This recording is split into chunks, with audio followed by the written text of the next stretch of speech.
What if I told you that becoming wealthy has less to do with how much money you earn and everything to do with how you manage what you already have? Most people believe millionaires are simply lucky, born into opportunity or gifted with talents others don't have. But the truth is far more powerful and far more accessible. Millionaires think differently, they make decisions with intention, they understand that money is not just currency, it is freedom, choices, peace of mind, and the power to create the life they truly want. Tony Robbins has spent decades studying the habits of the world's most successful people, and one lesson stands above the rest. Wealth is built through strategy, discipline, and mindset. You don't need to be rich to start acting rich. You need to start managing money the way rich people do. In today's video, you'll discover the exact principles millionaires use to grow wealth, protect income, and create financial security that lasts for generations. These lessons can transform your finances no matter where you're starting from today. If you stay until the end, you'll learn the one habit that separates people who stay broke from people who become financially free. Don't miss it, because this could change everything. Lesson 1. Pay yourself first. The concept of paying yourself first is the foundational cornerstone of wealth creation, representing a fundamental shift in how one perceives the flow of capital. For the vast majority of people, the financial cycle begins with the receipt of a paycheck and ends with a frantic scramble to cover bills, rent, and discretionary desires, leaving only crumbs, if anything, for the future. Millionaires invert this pyramid. They recognize that if you treat your savings and investments as an optional extra to be handled at the end of the month, you are essentially making everyone else, the landlord, the utility company, and the coffee shop owner, more important than your future self. By prioritizing your own financial foundation the moment income arrives, you treat your wealth building as a non-negotiable obligation, much like a tax or a mortgage payment.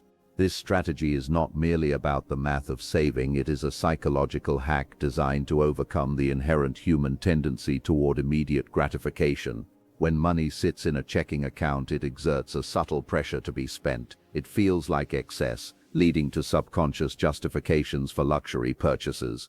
However, when a portion of your income is automatically diverted into a brokerage account or a high-yield savings vehicle before you even see it, you adapt your lifestyle to the remaining balance.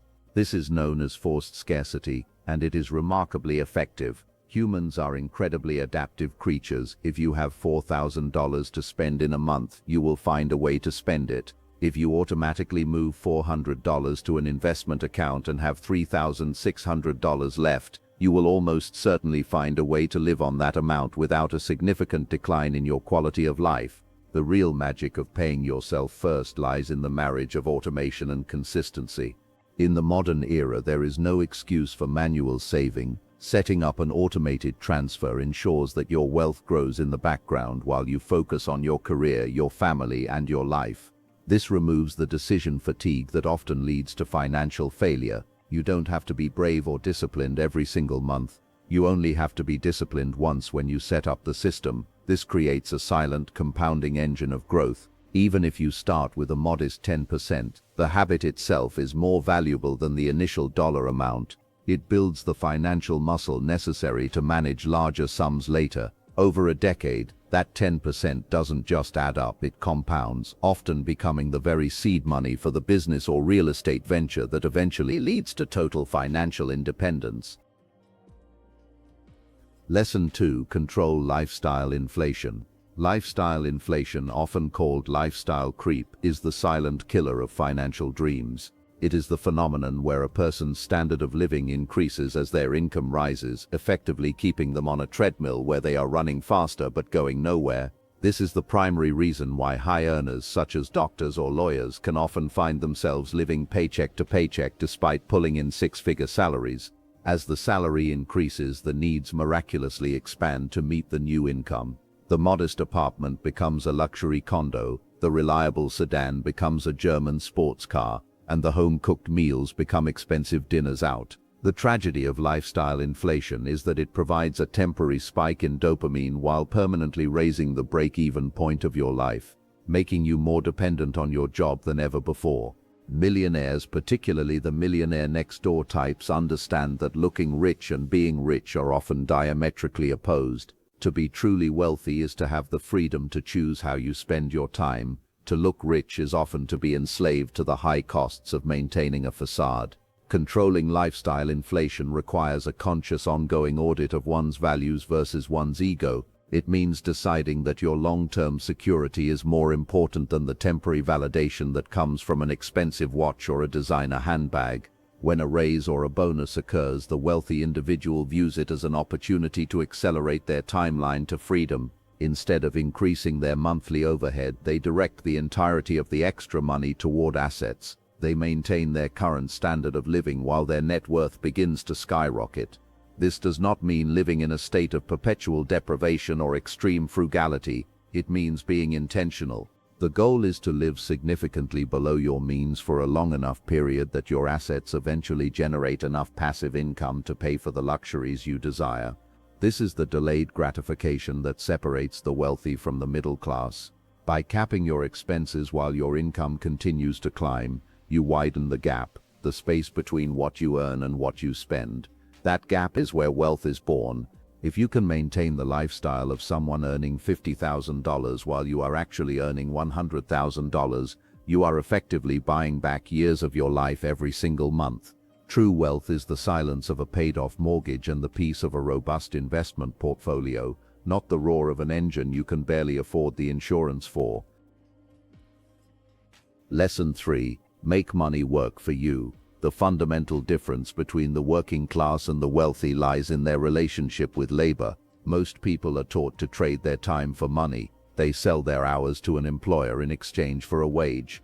This is a linear relationship, and it is inherently limited because time is a finite resource. You only have 24 hours in a day, and you cannot work all of them. The wealthy, however, understand that money can be converted into a tool that works 24/7 without ever getting tired, sick, or needing a vacation. They view every dollar not as a voucher for a consumer good but as a financial soldier that can be sent out into the world to capture more dollars. This shift from consumer to investor is the most critical mental bridge to cross on the path to financial mastery.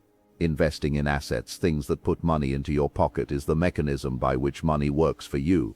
This includes dividends from stocks, interest from bonds, rental income from real estate, or profits from a business.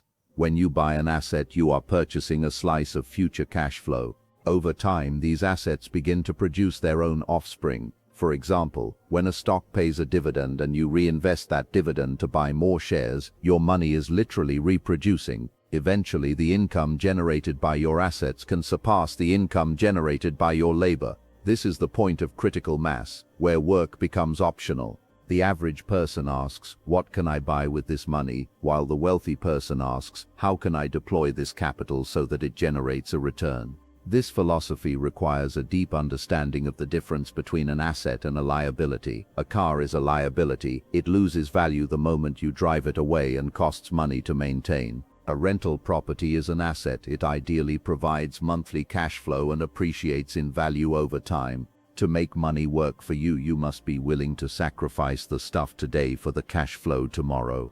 It also involves investing in yourself, your own skills and knowledge, because your brain is the ultimate asset.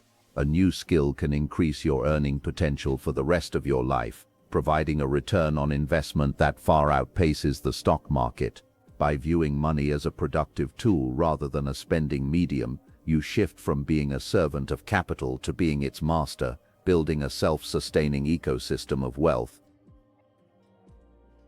Lesson 4. Master emotional discipline. Financial markets are often driven more by human psychology than by spreadsheets or balance sheets. Fear and greed are the two most powerful forces in the financial world, and they lead people to make disastrous decisions at the worst possible times. When the market is booming, greed takes over. People chase hot stocks and overextend themselves because they are afraid of missing out. When the market crashes, fear takes hold and they sell their investments at the bottom to protect what they have left. This buy high, sell low cycle is the hallmark of the amateur.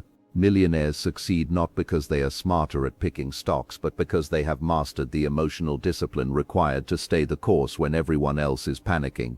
Emotional discipline also applies to the daily micro decisions that dictate our financial health.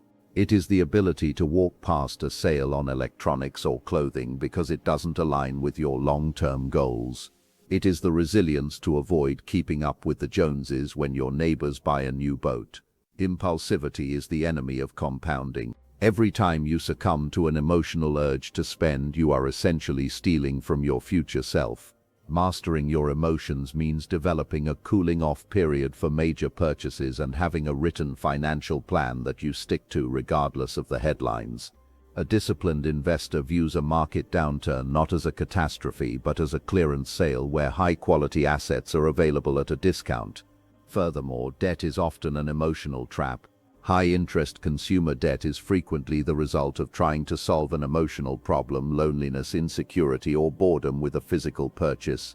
Millionaires avoid this trap because they understand that debt is the opposite of making money work for you. It is you working for someone else's money. It takes emotional strength to live a boring financial life in a world that constantly screams for your attention and your dollars. Patience is perhaps the most underrated form of emotional discipline. The willingness to wait for years for an investment to mature rather than constantly tinkering with it or looking for a shortcut is what ultimately leads to significant wealth. Discipline doesn't just beat emotion, it provides the armor that protects your wealth from the volatility of the world. Lesson 5. Think long-term. In a society addicted to instant gratification and get-rich-quick schemes, the ability to think in decades is a superpower. Wealth is a marathon, not a sprint, and those who try to sprint the whole way often burn out or trip before the finish line. The overnight success stories we see in the media are almost always the result of 10 years of quiet, consistent work that no one noticed. Millionaires understand that the most powerful force in the universe is compound interest, and compound interest requires one vital ingredient: time. The longer you can leave your money alone to grow, the more explosive the results become. By thinking long-term, you stop looking for the home run and start focusing on hitting consistent singles that add up over a lifetime. Long-term thinking changes the way you view every financial decision. Instead of focusing on the immediate cost of something, you focus on the opportunity cost, what that money could have become if invested for 30 years. For example, a $500 monthly car payment isn't just $500 over 30 years. If invested at a 7% return, that money would be worth over $600,000. When you see the world through this lens, the allure of temporary consumerism fades, replaced by the vision of long-term abundance. This perspective also helps you weather the inevitable storms of life. A bad year in the market or a temporary setback in a business is just a small blip on a 30-year chart. Long-term thinkers don't get discouraged by the daily fluctuations, they stay focused on the horizon.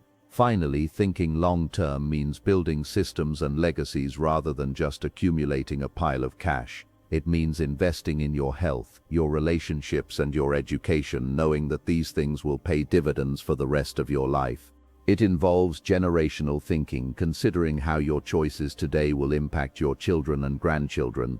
Wealthy individuals build systems that can survive without them, such as trusts, businesses with strong management and diversified portfolios. They plant trees whose shade they may never sit under, but whose fruit will sustain their family for years to come. This shift from me now to us later is the hallmark of true financial wisdom. When you commit to the long game, you remove the stress of the present and replace it with the quiet confidence of a future that is already secured. Managing money like a millionaire is not about pretending to be rich. It's about adopting the habits that create real wealth. Anyone can buy expensive things on credit. Anyone can impress strangers for a moment. But true financial power comes from control, patience, discipline, and vision. The 5 lessons you learned today are simple, yet incredibly powerful. Pay yourself first. Control lifestyle inflation. Put money to work. Stay emotionally disciplined. Think long-term.